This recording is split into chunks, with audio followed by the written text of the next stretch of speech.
The book of Job, verse 11. Now that God has unstrung my bow and afflicted me, they throw off restraint in my presence. Buddy, this is Christian Righteous Gamer. I hope you're all having a good day. Okay, so I'm going to talk today. I'm going to talk about Fallout, the TV show from Amazon. So I just finished watching it. So I think I watched the first 2 episodes last night, and then I just I don't know, I just kind of like went real hard into it, and then I just kind of watched all the rest of it today. So I'll try to give some kind of like a Christian perspective on this, and yeah. So I guess I'll also say there's probably going to be a handful of spoilers in here. Although I don't know if I'm going to do like a full like breakdown of the entire series or anything, but there's going to probably be a good handful of chunk of spoilers. So just be aware of that. Okay. So I'll start this off by saying I had varying levels of expectations for this. So I had a pretty medium level of expectations, I probably would say. I had high hopes. I had a lot of things that I was worried and concerned about. After I started watching this, though, to be honest, this was an amazing show. This was one of the best TV shows I've watched in a very long time. I really, really like this. It was, to be honest, it was an incredible TV show. So I'll just say that, right? And to be honest with somebody, there really isn't that many major, call quote unquote troubling or, really bad evil stuff in the series that I would say that you got to be super careful with. I mean, obviously there's things in the series that that there is varying problems and whatever, right? But it's honestly it's a pretty neutral show for the most part. So yeah, I mean, I don't think there's anything super off the walls that you gotta be really careful as a Christian when you're watching this. It doesn't really have any kind of major woke crap in it, really, as far as I can tell. I mean, there's a handful of moments here and there, maybe a side character that maybe people are a little bit careful with. But to be honest, the show really doesn't have any kind of it doesn't really have any kind of blatant Satanism in it. It doesn't have any kind of it doesn't really have all that left-wing trash in it, really. It's a pretty neutral show for the most part. And honestly, it's pretty well made and pretty well done. And for what I can tell, now I'm not a massive expert on it, granted, but it is pretty faithful to the lore, and it has lots of references to the video games. So if you like Fallout, the video games, you're probably going to like this show quite a bit. And I'm not going to say it's 100% direct. It's not a video game, granted, right? It does have lots of references to the video games, and it has lots and lots of themes that are video game related to it. And I do feel like it has a lot of it in there, and that is definitely a net positive. And it is very faithful, from what I can tell. I mean, they might have shifted up a little bit here and there, but I mean, it's just something I like. It has lots and lots and lots of them, though. So if you play the video games, you're going to see constant references and themes, and a lot of them aren't in your face either. There's a lot of themes in the game, or not in the game, in the TV show, that they're kind of either their pictures or the stuff in the background, or kind of stuff that's more passively there. That if you happen to be paying attention, you might happen to see a couple of them. And I think that's really cool. And again, it's not everything in the series is obnoxious either. It doesn't need to tell you that it has lots of lore. It's just it has a lot of them in there. Okay, so what would be a handful of examples? It has the Pit Boy, right? And there's a moment where some of these are very small too, right? They're small little things that add a huge amount of value. So he has the Pit Boy. Normally, when you're going to the video game, you go into the kind of menu to look through it stuff. It has the Pit Boy, and it shows the different stuff in it, the different attributes and items and stuff. And it had a screen on there, and when they were going into their Pit Boy, It was only like 3 seconds. I just happened to be watching it, and like I saw it, and it showed all the different like the stats and the numbers and things in it. I thought that was really cool, and like it has the music from like Fallout 3 in it. At times, like at the beginning, at the end, and during certain cinematic moments. It has stuff like it has like Nuka-Cola in it, and it has like like the dog. They call the dog meat, and I mean there's tons and tons of stuff. Like in the beginning, a couple of the episodes in, they go to kind of like a junk trading town, and it has like it talks about like bottle caps. It has like a junk jet. And it shows like X amount of caps for certain stuff, and it has like has like mutants, and it talks about like it has tons of references to the video games, and it has tons of location maps. I mean, frankly, it has so many you'd have to watch a breakdown just to know all of them. And to be honest, I probably don't even know all of them, but it has lots and lots of references to the games, and that does a really good job of it too. And yeah, I mean, generally speaking, I have a very favorable outlook to this. Like the main character, Lucy, she did a really great job. To be honest, I mean, she did a really good job as a character, and yeah, I really like that ghoul too. I mean, I just watched the whole show. What was that guy's name again? Well, I mean, I can't even remember. I can't remember his name off the top of my head. But I mean, I really like that guy in a lot of ways too. And I liked how it showed him as both the human and when he became a ghoul. And then there was also Maximus. I guess here's a picture of him. I don't know. I wasn't super into the character. I feel like in a lot of ways, to be honest, I kind of feel like he was shoehorned in. And he kind of... I don't know. I mean, he's an interesting character. He's not like, I mean, the main character I thought did a really good job, but I don't know. Maximus, it's an interesting character, but yeah, I feel like he was only really there to like he was only there for the purpose of like the story, so they can kind of like put different plot elements and narrative, not like an evil narrative, right? Like an actual like literal narrative, because that's how stories are written and stuff, right? And they put like the Brotherhood of Steel in there.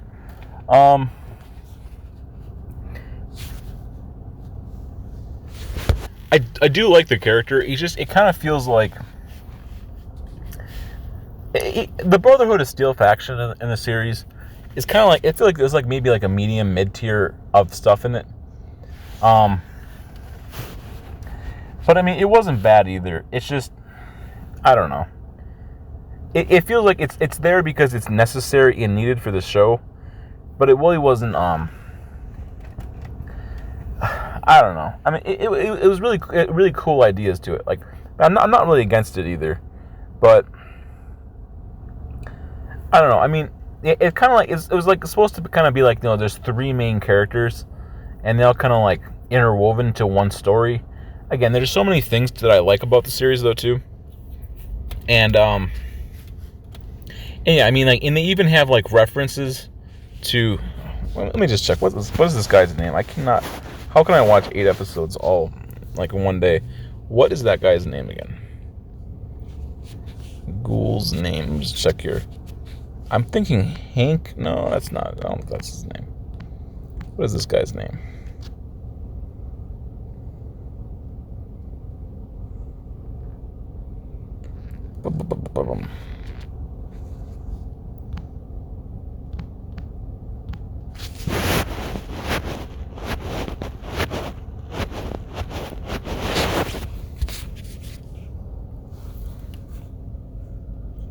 So his name is what? Cooper Howard?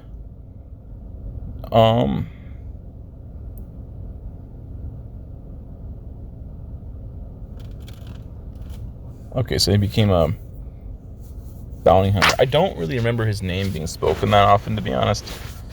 I mean, I really liked him as a character. I just don't remember his name really being spoken frequently. Maybe when he was in like his human. Okay, so let's go down this idea. Like, I'm not like, I mean, I know this is completely subjective in its own right, I'm not a huge fan of the idea of multiple protagonists. I do feel like this show definitely executed it very, very well. And I also have to realize it's only 8 episodes. And no, they're like really big, long episodes too. They're like, 50 plus minutes long. Or they're like 55 minutes long even. And they put a little bit of some intro and exits, but it has like 5 minutes of credits, which I actually will commend them, right? Because a lot of shows, they put an insufferable amount of credits in there, and they just do a good job. And it's like 5 minutes of credits, and there's like maybe like a minute or two worth of the intro or exit, and it's like 55 something, like 50. It's like 50 plus minutes long. I like the fact that the episodes are really long, and they're not skimping out on content either. But the idea of 3 protagonists, I mean, I know this is like the new thing that they always are trying to push. They've been doing this for, at this point, almost like 10 years now, right? You have like a video game. It's called the Banner Saga. We have like, I think you have like at least 2 or 3 protagonists, and they have lots in like the movies. They put these in this, and they put they like to mess around with the idea of having, multiple storylines with multiple characters. I just don't really like that, to be honest. And to be honest, I kind of hate that, frankly. I prefer if you just have one main character. And I know this is like that. I just don't like that. No, I mean, granted, the show was really good, and they did a really good job with it. So I'm not gonna like complain, right? But I prefer to have just one main character. And I mean, I know I'm kind of a traditional. I'm more of like a traditionalist, right? This is my philosophy and belief system. And I like things to be done in what I probably would call like a quote unquote like the correct way to have things be done. And I don't really like all that other stuff. I know that offends people, but that's just the way I prefer things to be done. And I'm just not fond of that. No, I'm not against if they have characters in a story, but I'd rather just have one main protagonist. And again, you have Lucy, and they even have a lot of references to like they have a caller. I think her name's Lucy West, and then the other guy's name's Maximilian. No, what is it? Maximus, I think his name is. Or I think he's a longer name. He kind of the Brotherhood of Steel. It kind of it reminded me a lot of the main protagonist, one of the main big characters from the Brotherhood of Steel from like Fallout 4 and / Fallout 3. And you have characters like Lucy West, or last name is West, and there's a big character in like Fallout 3 whose I think last name was West, and there was Cooper, and I mean, they do represent they kind of represent different characters out there that already exist, and they use they have like the jumpsuits, and like even early on in the Fallout series, it kind of like they reference many of their video games, like it kind of seemed like Fallout Shelter to an extent. Also in like the combat, they put like it felt like VATS in a lot of ways, and they used some different audio cues, or different like it's slowing the combat down so that it showed, and when enemies got hit, they blew up or they exploded. And again, like things that were, I felt like, that weren't like in your face about it. They didn't have to sit. Again, I appreciate the storytelling when you can tell a story without having to like shove it down your throat, right? They can tell a story like more passively, and that's the signs of like a good writing team, when they don't have to tell you, they don't have to like beat you over the head with it. They can it's in there, right? And maybe it's missed by a lot of people, but if you were somebody who happens to notice that kind of stuff, it would be it's like very well done. And yeah, I mean, they also, again, like they wrapped up the storylines to make most of the characters make sense.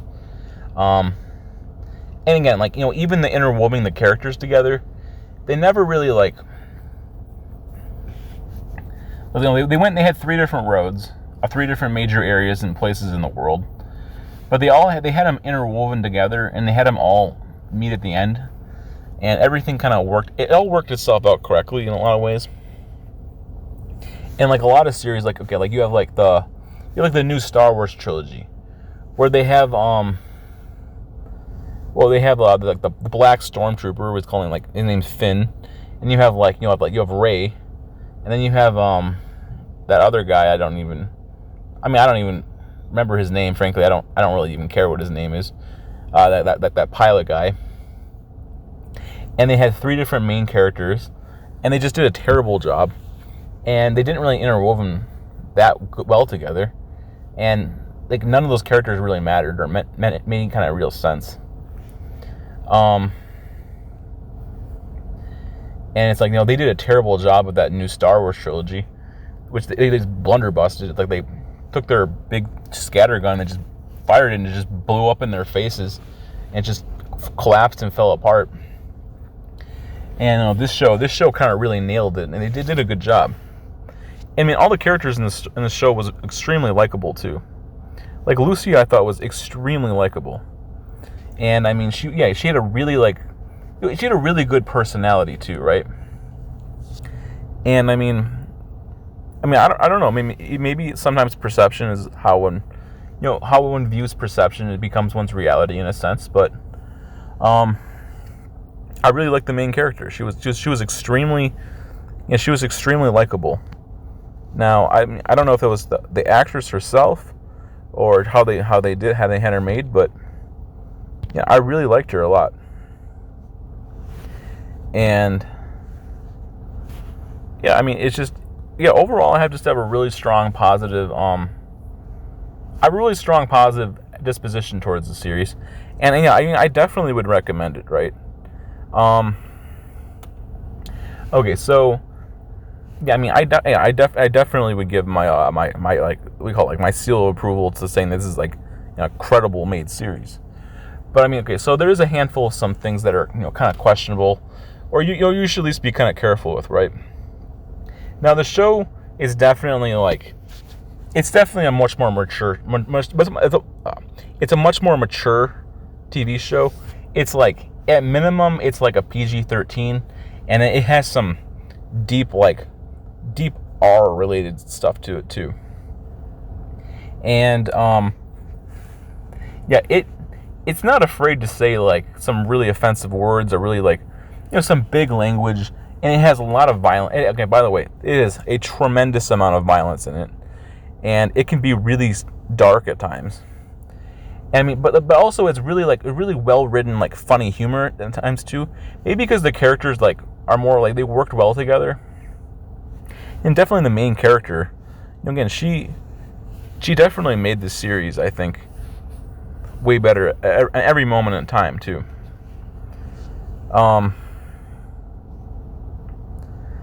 And let's see, what was I trying to get at? So yeah, it has some very adult, mature themes to it, and so obviously, so when the series started out, it has some minor sexual themes into it at times. It's not that bad. And they show some male nudity at times, and early on in the story, it has when Lucy basically just screws this guy who she thinks is gonna be her new husband, and it has some deep sexual themes into it. Lucy does some what do you call what's the word I would call a propositions Maximus I think 2 separate times, and basically into having sex with her.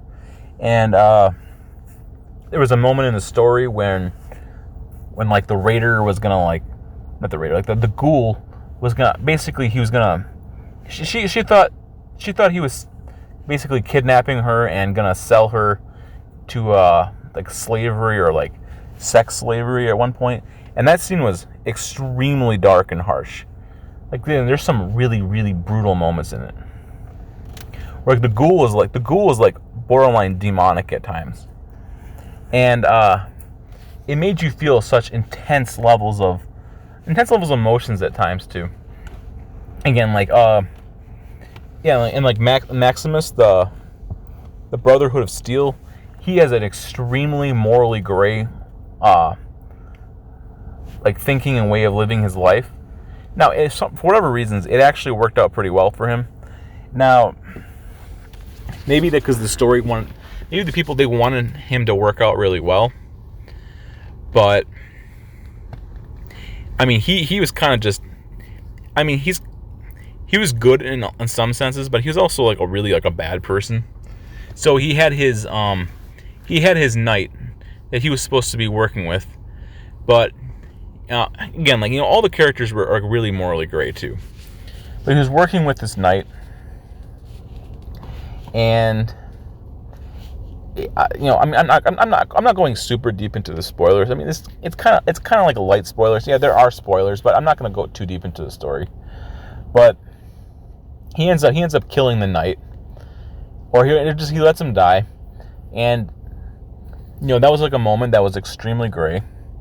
And also when he was with his Brotherhood of Steel, I don't know. I mean, like in the least non-offensive way, he's this woman. I'm not even sure exactly who this person was. Basically, like a non-binary character. Whoever that woman, like, I think, pretty sure it was like a woman. She ends up getting the promotion and he doesn't, and he felt like, you know, and her leg gets severely injured, and he basically speaking, was like wishing hate upon her, and he felt like this deep levels of envy. You know, and that was some really dark. There was some really dark moments. Like, Maximus was a really dark, like, brutal character, and he ends up being a liar. He basically murders. He's really dark and very, very deep morally gray. But for whatever reasons, the show wanted to show him in a very, like, he basically kind of, like, more or less, I guess, like, quote unquote, kind of gets off the hook for the most part. I mean, I'm not sure I was super happy about that. Like, he does get himself into some deep predicaments, but it ends up working out, like, really, really well for him. I mean, frankly, he doesn't really deserve it, but he ends up getting, he kind of gets off the hook for the most part. And he ends up getting to keep his position, and ends up getting, like, to work up higher up in the world. And then they showed a lot of, like, the idea of innocence. Like, this is probably more deeper on the Christian perspective point of view on it. I mean, obviously there's some, like, you know, even from my Christian point of view, just talking about, like, morality in general, it's kind of, I feel like in a lot of ways morality is Christian based, but even again, like, so Fallout in general, well, Fallout as a series, especially as video games, to be honest, is a very Christian series. It has deep levels of Christianity in it. One thing Fallout does a lot about Christianity in is it explores the idea of, like, the book of Genesis, and, like, you know, in a lot of ways also kind of like Revelation.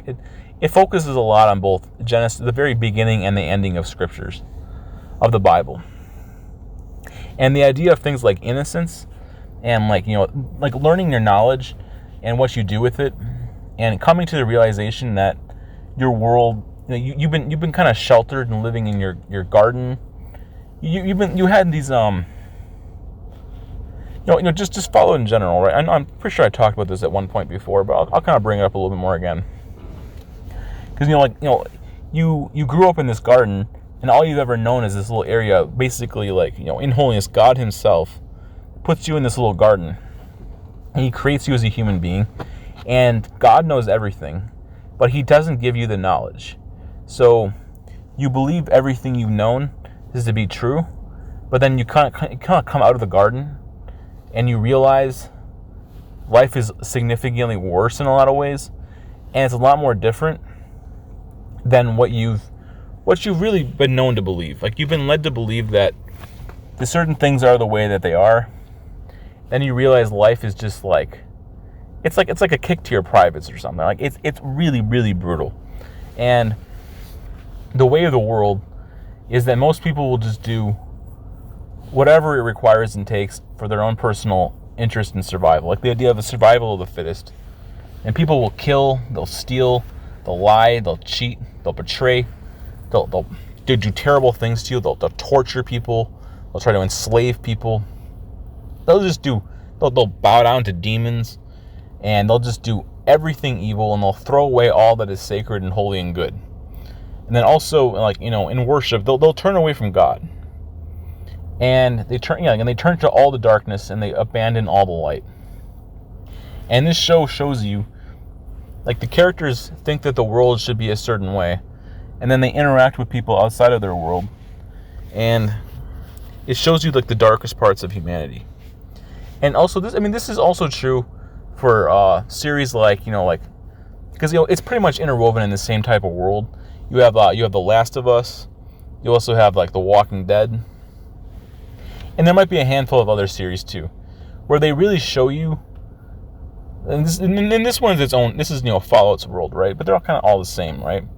You even got stuff like Dying Light. You got a handful of worlds like these, right? These post-apocalyptic worlds. And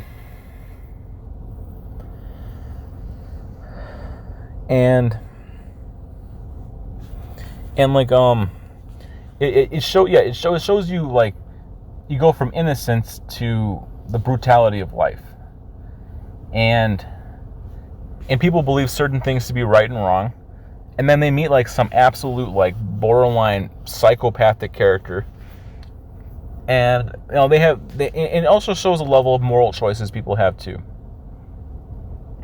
and it shows you how sin changes people's lives. Like, you grow up in a place of righteousness, and then you put sin into your life, and all of a sudden everything becomes gray. You have, like, the color white, and you have the color black, and you take the paintbrush and you start mixing and matching, you start putting different colors together, everything becomes very gray. It goes from just a normal, regular world to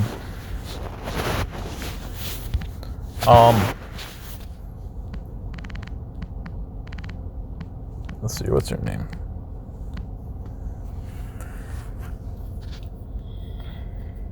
Yeah, it goes from just, like, it becomes a very, very dark world. And there's moments in the world where it felt like, it broke your heart in some sense. And the people were just, like, it showed where you had Lucy, and you had what's his name, Cooper.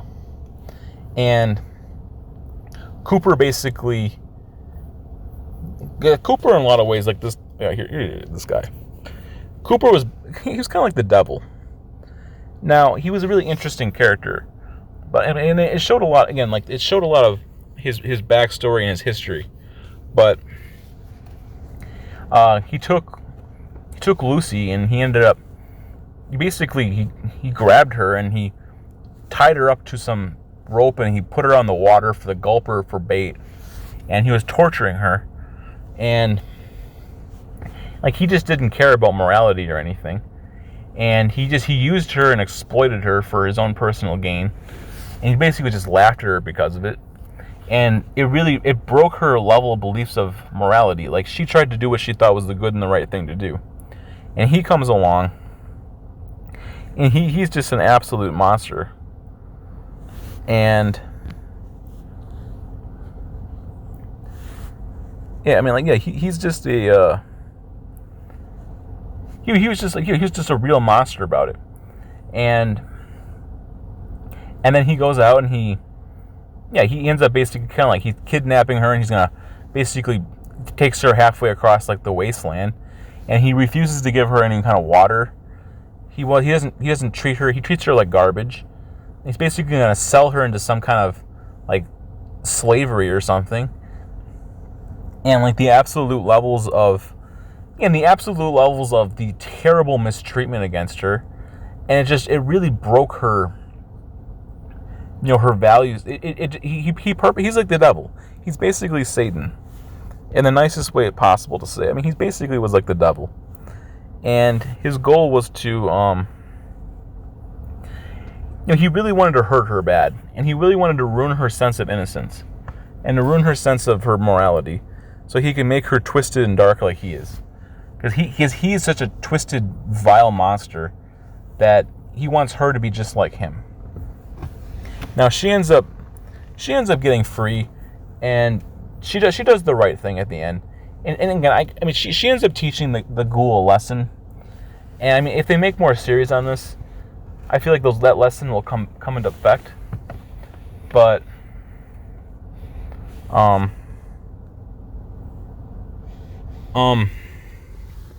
she ends up getting free, and she ends up she ends up liberating all of the people that were, put into this like facility.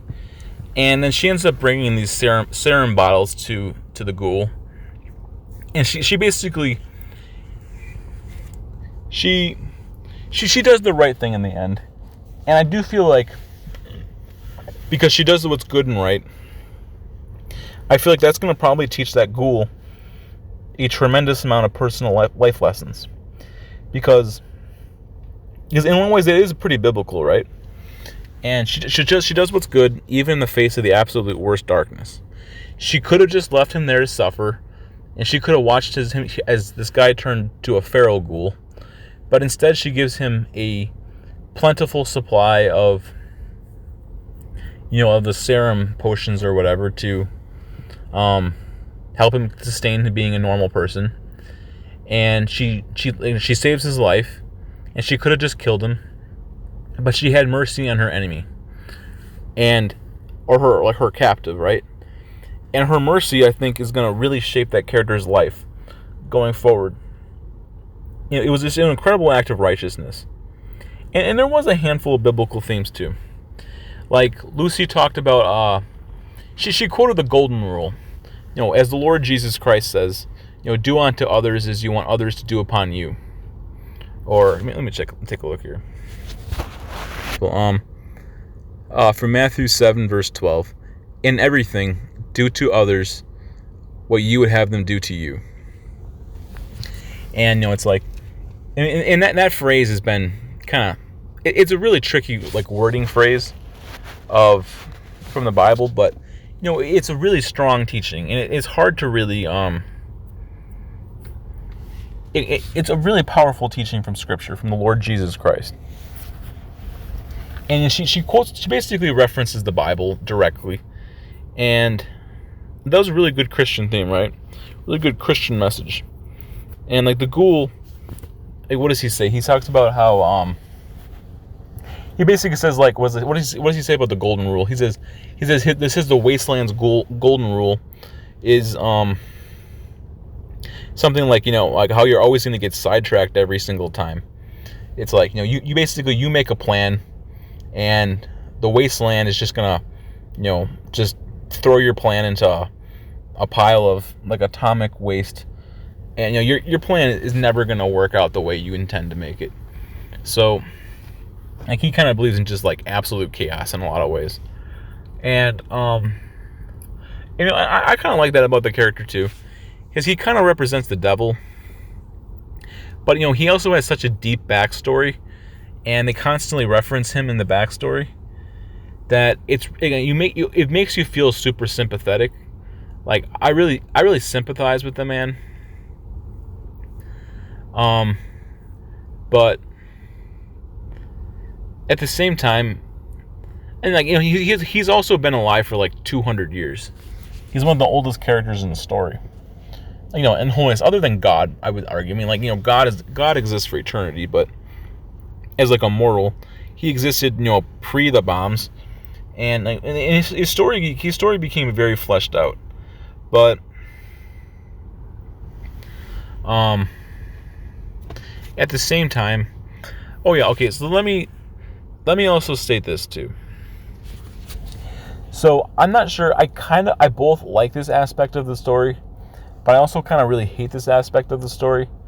Because it's kind of like when I play video games, right? Like, I play Fallout 4, or this is obviously a Fallout, right? Or really any of this kind of series. They had the more there's the canonical way of doing things, and there's kind of like, you get to do what you want as a player. So, like, for example, the characters exist within the story, and like there are things that I just didn't. How would I put this? There were things I didn't really like about how they did this, but I mean, because it just didn't make any kind of practical sense. It's not intelligent, but it did, in my opinion, make better storytelling at the end of the day. So, for example, so when Lucy was in that facility because she thought she was going to be sold into slavery, she ends up liberating the people there, right? And then basically she ends up leaving. And she doesn't like, and there's tons of supplies there, right? There's massive amounts of chemicals, or they call them chems, or they had weapons there. Anyway, it's like they had multiple, and even in Maximus and Lucy also. Now the ghoul is a great example of this. Like the ghoul is a bad example because the ghoul, he loots himself all sorts of stuff. The ghoul has multiple weapons. He's always, he's stocked up on goodies, right? But Lucy, throughout the series, she goes to that facility, and she doesn't take the weapon she has there with her, and she doesn't take a backpack, and and there's a whole bunch of food there, right? They had tons of food, and they had tons of water there, and they had plenty of weapons and resources and means, and she doesn't take anything with her. And I get, okay, and like the same with Maximus.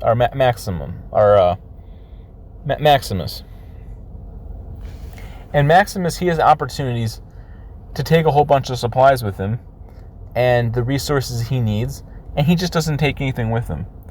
And it's like it kind of irks me on some levels because that's not the way the video game really is designed.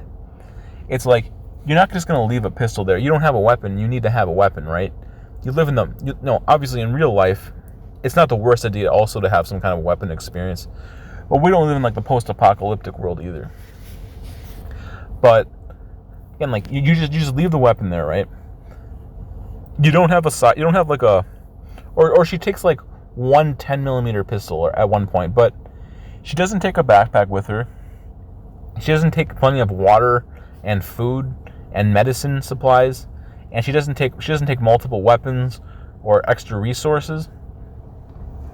What the character does is she just basically leaves everything there and just goes on with the story. And I felt like, and also, when she was in the Junk City Trader, she had the opportunity to basically take a bunch of resources or whatever she needed, and she doesn't take anything with her. I get it. It's more like canon based for the story, but it's really just like almost like irksome in a ways, because the character definitely would and it's like you have a whole pool of weapons there, right? You can take a melee weapon with you. You could take a bigger gun. You could take pools of ammunition, all sorts of stuff you could want or need or use, and you just kind of leave it there. You don't even take a backpack with you. You don't even take a small carrying capacity with you. And it's like, early on in the story, she does have some extra stuff. And then the same thing with Maximus, right? Like Maximus, when he had the Brotherhood of Steel, the power armor. His squire, or he was a squire, he had that big bag of stuff. Plus, on top of which, he had that big gun. And he didn't take that gun with him, and he didn't take any of the extra supplies with him. And it's like, I get that there is a limit to how much you can really carry and go in the world, but he didn't take any supplies with him. And it's like, I mean, I get it. Again, it made the story a lot better, choosing not to avoid the extra stuff.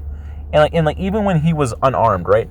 He could have taken he fought those bandits when he was in the city. And he had a big pipe wrench, he had a big wrench.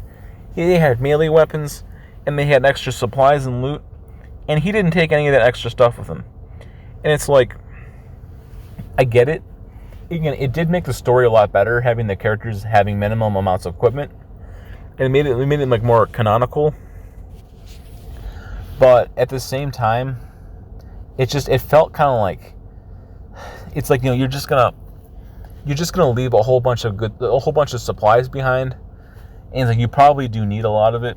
Now, there's a point where you can be greedy too, right? But that was the whole thing. Now canon-wise, it did make the story a lot better because the characters were borderline under-equipped, and since the characters didn't have the same levels of equipment with them, it allowed the characters to have a deeper story, and it allowed the characters to be a little more flawed, and they were able to go into predicaments, and they had to use the environment and use sense to get out of the situation. I mean, this isn't a video game, right? But I don't know. It's like a conflicting issue, right? Now, I mean, I definitely think the story is more important most of the time than compared to other stuff, and yeah, there was just a handful of things like that, right? And then, like, later on, he gets a pistol, right? I mean, I don't know. And then he ends up just kind of scrapping the pistol half the time. I don't know. It's some of the stuff. It's really hard to keep. It's really hard to keep track of whether it's really a better decision or not. I mean, and if I was making a main story walkthrough for my channel or something on a series, is it better to just go with the more the core canon of what the series is supposed to be, or is it better to be highly equipped, even though it's, I don't know. It's some of this stuff is hard to really figure out what the best choice or decision is or isn't.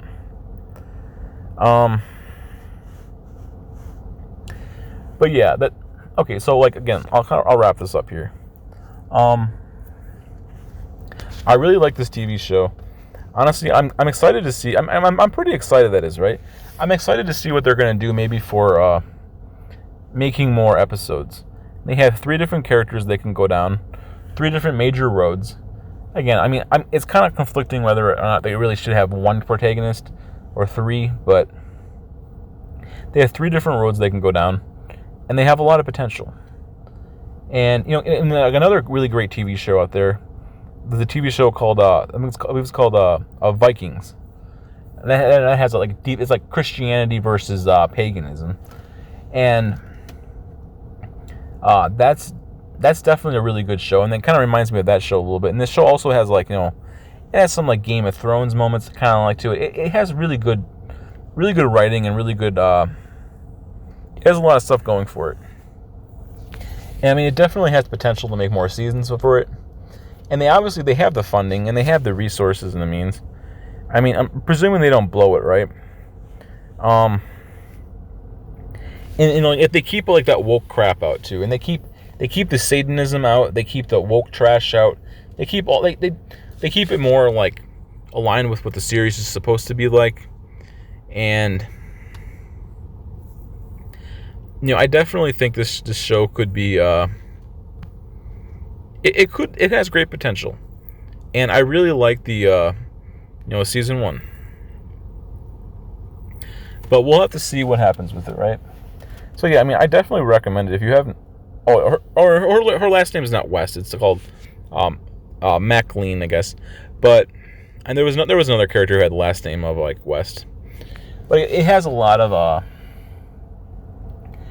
it has a lot of lore to it too.